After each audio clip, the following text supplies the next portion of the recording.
Hey everybody, welcome back to another episode of Doc's Autos, and today we're going to try and dig the 52 out of the shed and bring it up to the house right after this.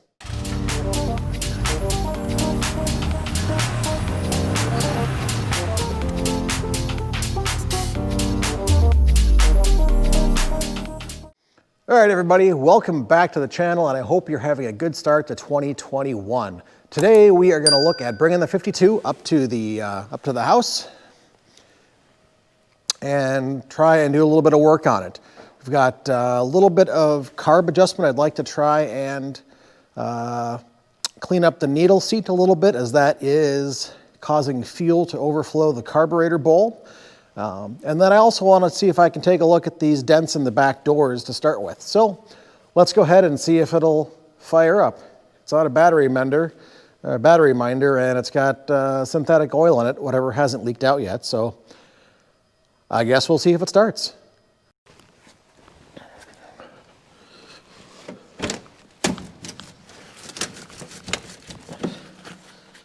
Door's frozen.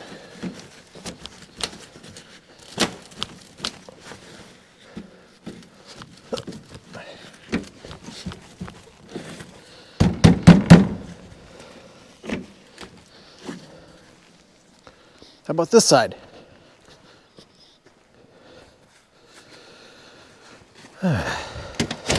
There we go, look at that.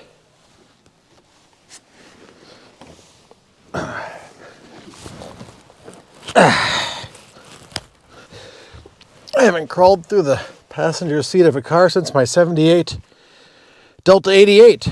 All right.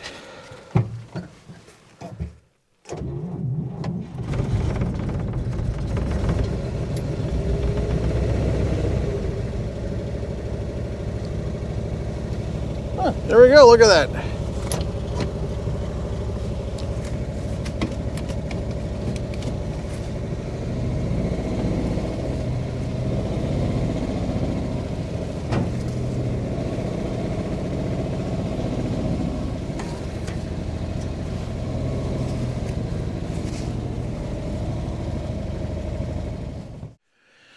Alrighty, well, we're up in the garage now because it's warm, and once we got the car out of the shop, it runs well.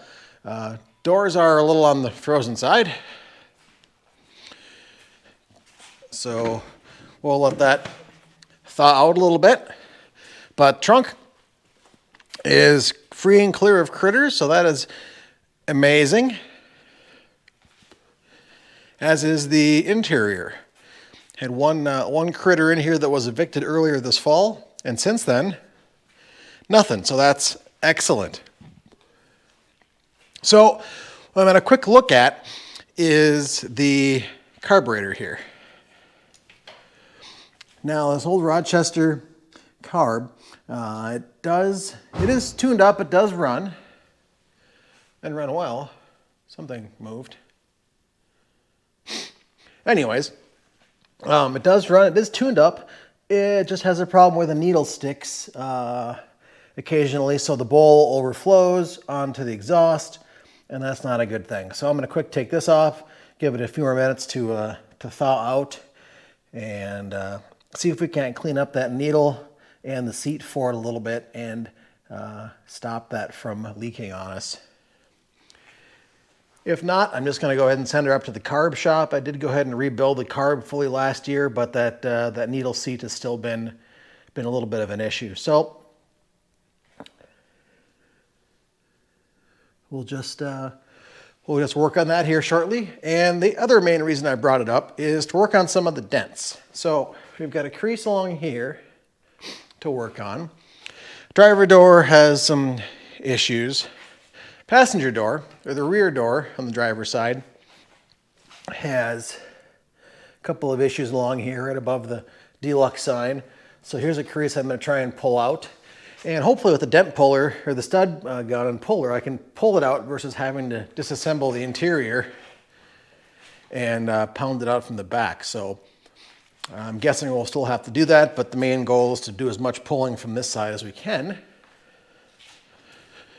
The rest of the car is actually pretty clean, except for the same spot on the passenger side.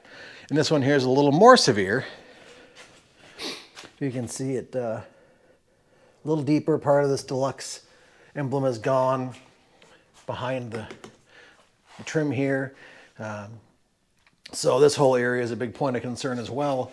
But otherwise, the front passenger door is pretty good. There's a little bit of a crease down here we can fix.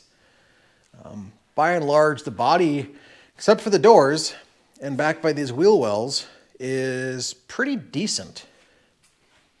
You know, for being as old as it is. Bumpers, of course, have dents in them. Oh,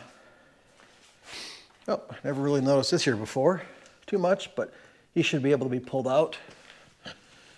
A little bit of rust forming along here, so I'm going to try and get these trim pieces off as well and see how far in the rust goes, if it's just more superficial or if it goes in deeper, and get that repaired. And you know, I guess since I'm getting into the body work, a paint job is going to be imminent. I had really hoped I could have kept that patina up here on the roof, because that is just so pretty. But I don't think there's a way I'm going to be able to preserve that and fix everything that needs fixing below. So we'll let the car finish thawing out and come back and see what we can't do with the carburetor, preferably once the heater is turned off. All right, guys. Well, we have taken the carburetor apart and found two little pieces here. If I can show you, this was hiding above the needle, not quite in it, but near it. And then this little piece was actually stuck, if you can see it, get it on my finger maybe, was actually stuck on the little rubber tip of the needle. I can't quite zoom that much. So anyways, a couple of little pieces, and I cleaned it out, put her back together, and let's see. Hey, look, a little field mouse. Where'd you come from, you little sucker? Well, I bet he came out of the underside of the 52. Well, he'll end up someplace in a trap. Anyways, let's go ahead and fire it up and see if it still leaks.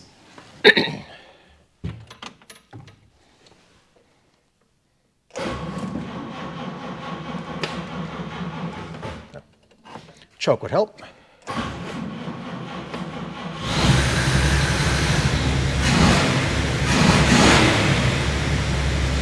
Runs quite well when it runs.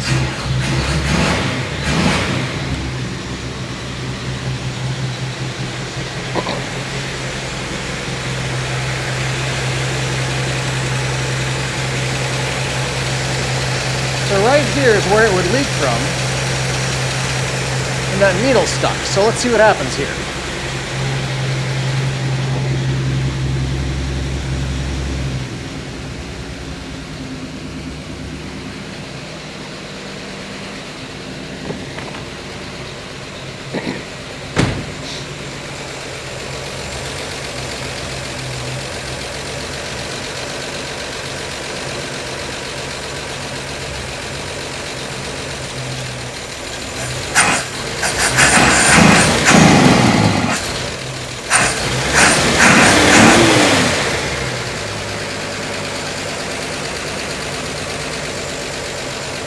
Of course, it's a little cold, so it doesn't want to rev for me, but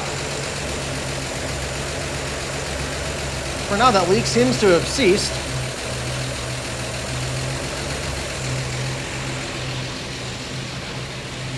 And I guess we'll put her back together, put the air cleaner back on top, and give it some time, see if that will stick on us again, or if it'll stay free and not overflow anymore.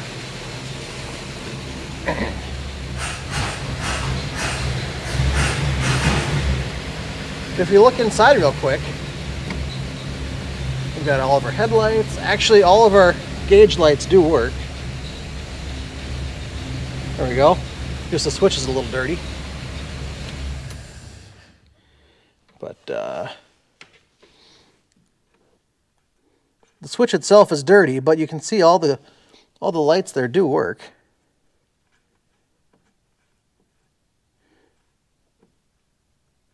There we go.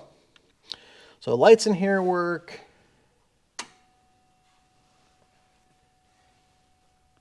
Radio did work last year. The clock in here actually works. If you get that tuned up. Interior light works.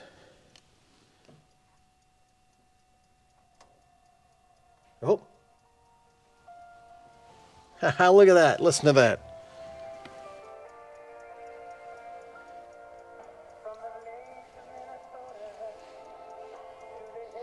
All right, we're not going to get demonetized, but for being super old, I replaced a couple of tubes in there last year, and that fixed that issue.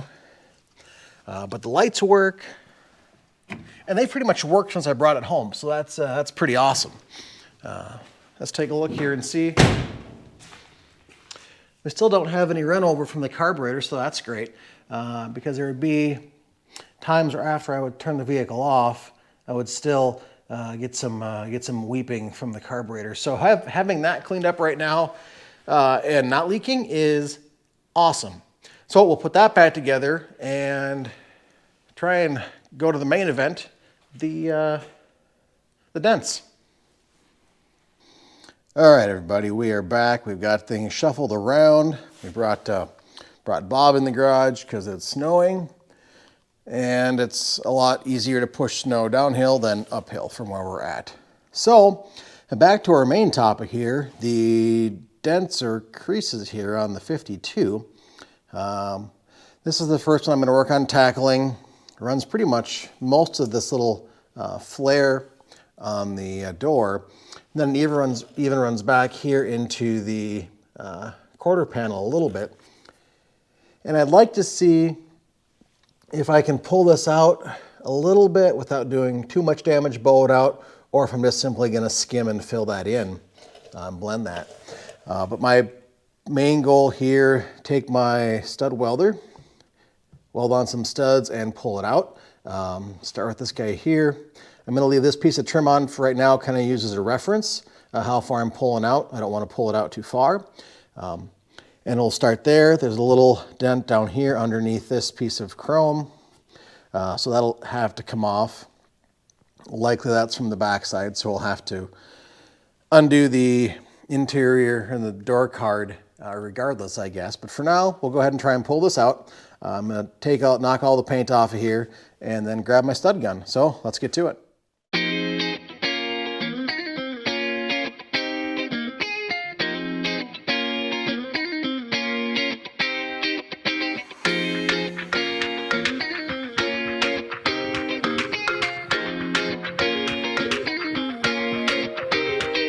All right, so I got this area cleared off here. This is the main point of the dent. So now we'll go ahead and get our stud gun out and fire that up. All right, here we go. We've got the brand new Harbor Freight welder here. I've not even taken it out of the box till today. But what I think we do is just line a row of studs along here and latch on with the dent puller. So we'll give it a whirl.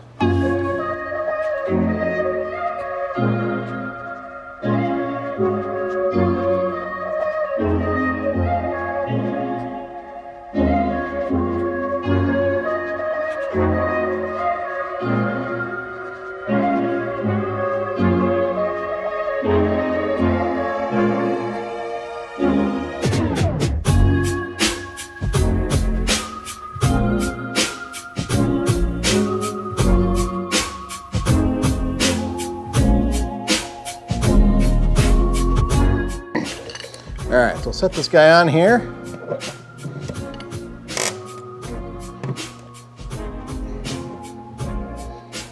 And pull. Apparently it wasn't on there good enough.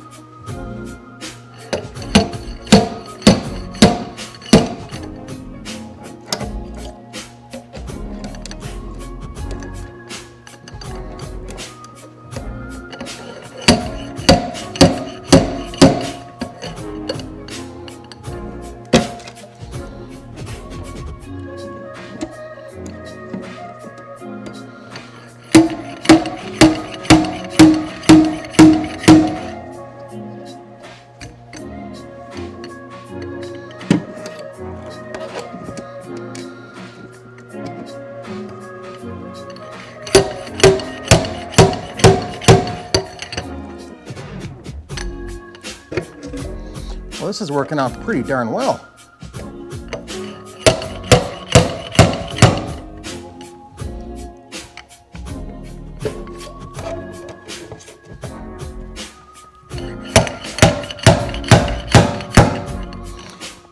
And I can kind of hear it when it gets back to where it should be in line. I can hear the kind of a hollowness turns into more of a, not hollow, but more of a solid thud when I'm pulling on it.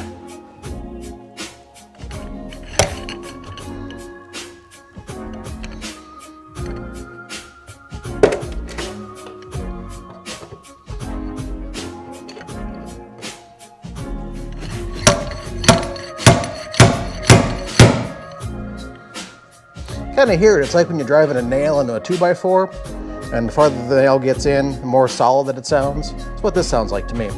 Not sure if it's picking up on the camera or not.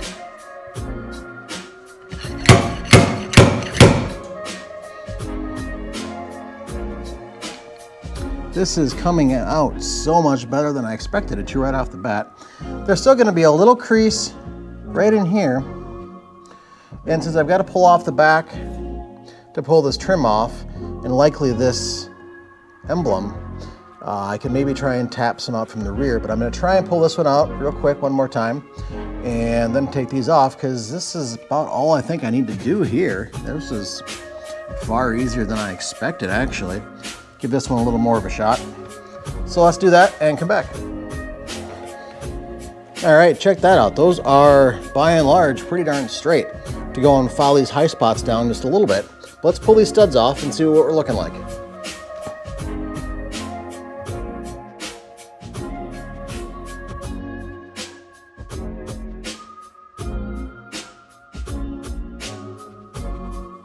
A little bit of a indent right in here, but I don't know that I want to go ahead and pull these out.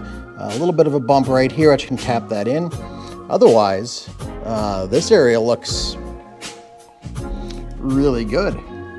Rather impressed with how that's come out for a first attempt at dent pulling. So we shall continue on around other areas of the car, I guess.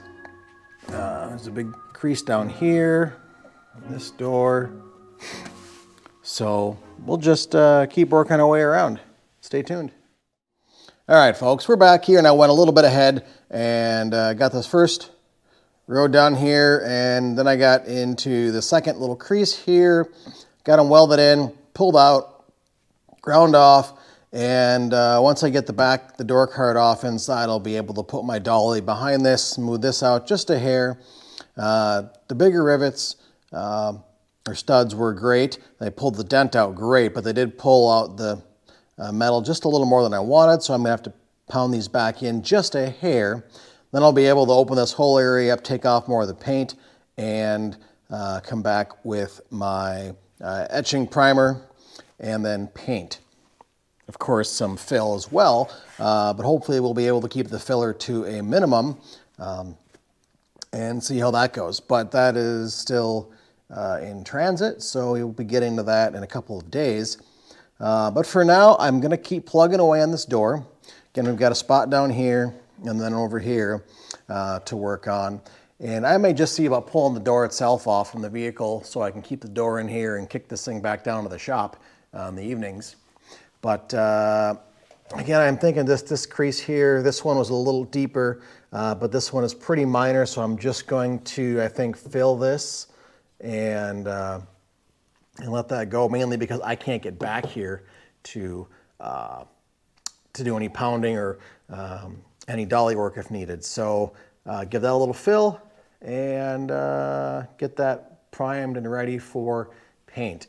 Now, the end goal is, I guess now that we've gotten into this, go around the vehicle and then it's all gonna get shot with new color. So probably for a good amount of time, everything is gonna be sit primed. So it's not gonna look pretty for a while, but it gives me the opportunity to go through and take care of any rust. And I do see, if you look down here, oh, there's just some down here, and of course above the wheel wells. So we'll just kind of go through this panel by panel and door by door to see what we can get. Luckily, the roof, the trunk, and the hood are nearly spotless. There's one little dimple up here in the hood that I will address. Otherwise, the rest of it is straight. The only downside of this hood is taking off this piece of center trim here. The hood is actually two pieces. So if you look under here, if I can open you up, pardon me.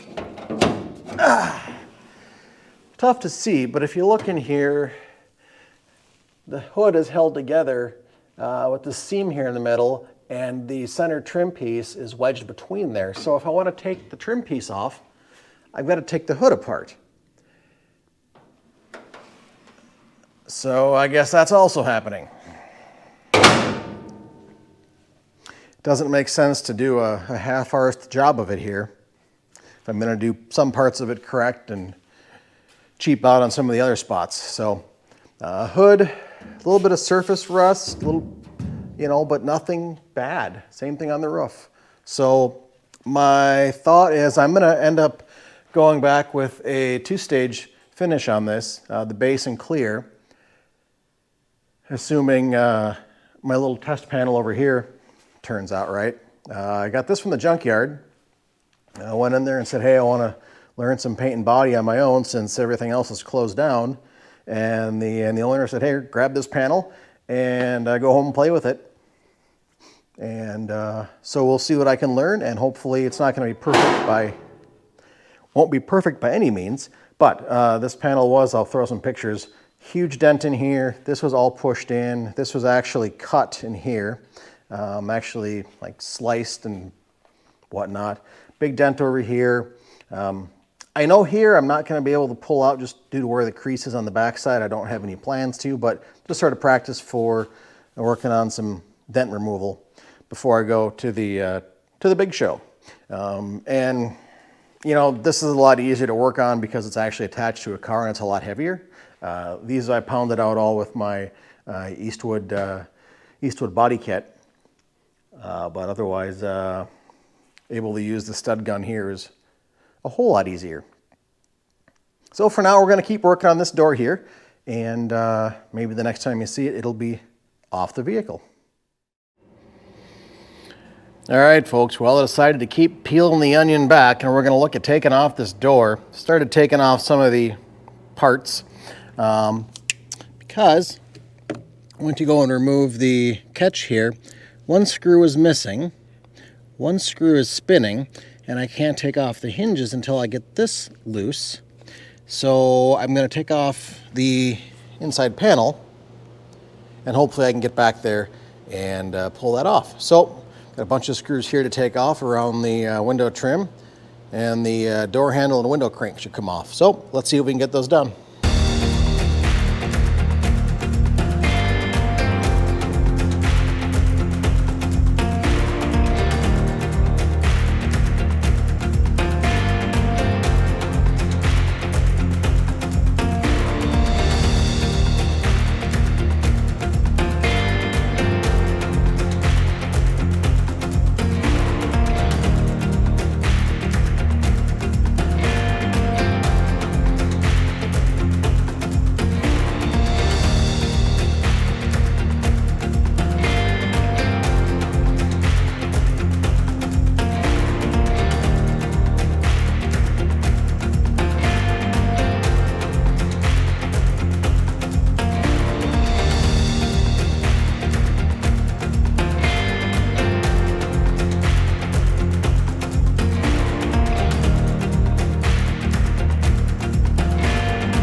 Alrighty, well, short of a few choice words and almost losing a finger,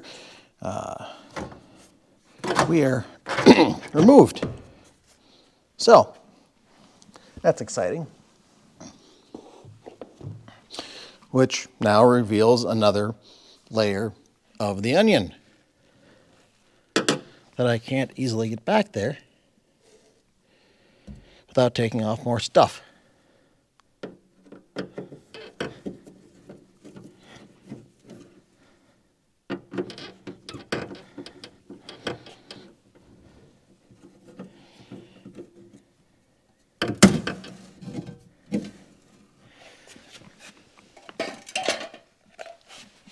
we'll grab our square nut removal device.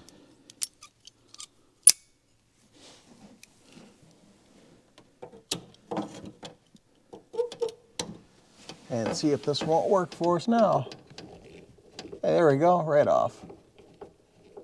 Perfect.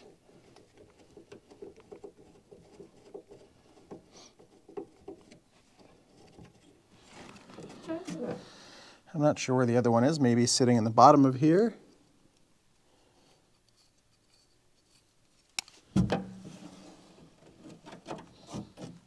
Huh. Here's the whole restraint.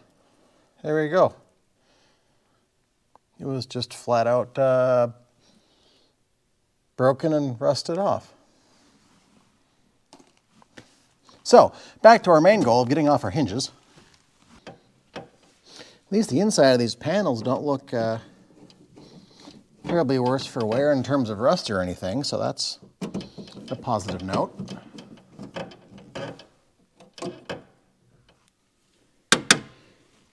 How about these hinges?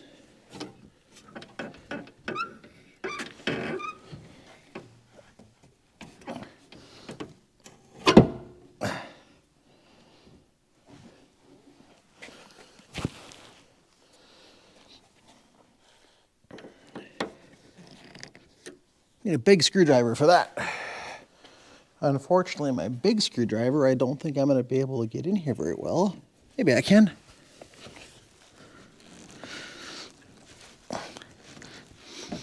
Or not. Well, let's see.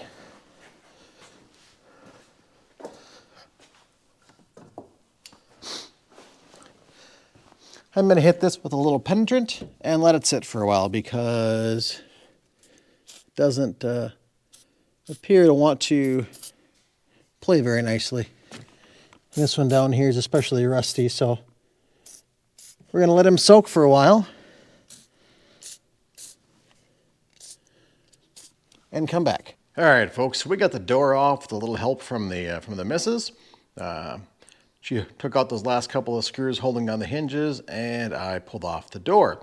So the upside is we are missing a door.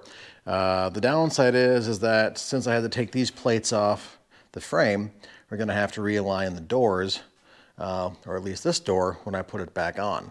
So that'll be fun. Did notice that not too much rust here, so that's good. Everything here looks pretty decent, actually. Looks like this little drain hole might be a little plugged up.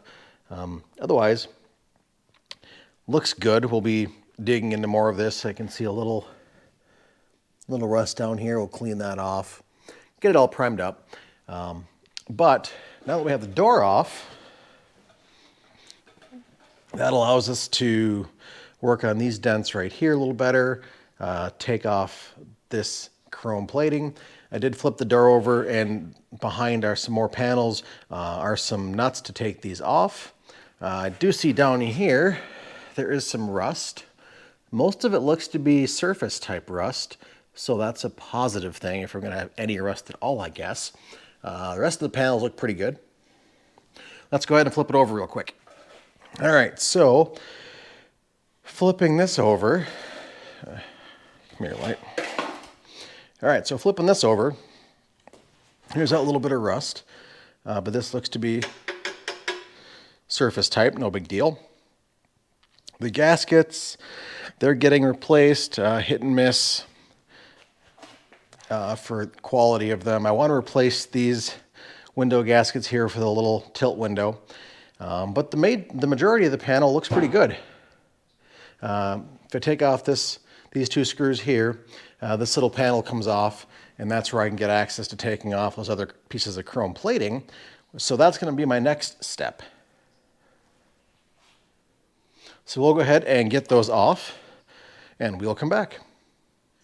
Alrighty, we are back. I've got this panel off, and inside there are a number of nuts and bolts specifically, to remove that chrome trim. So I'm going to go ahead and soak that in penetrant, let that sit, And then when we come back, I will go through, I'll knock out the rest of those dents in this door and get that primed and prepped for paint, which will of course happen sometime well down the road. But we'll go ahead and move on to the next door, the passenger rear door, and work on those dents as well. So until next time, I hope you've enjoyed this episode. And if you have not yet, please hit like and subscribe below. And we'll see you the next time around. Take care. Bye-bye.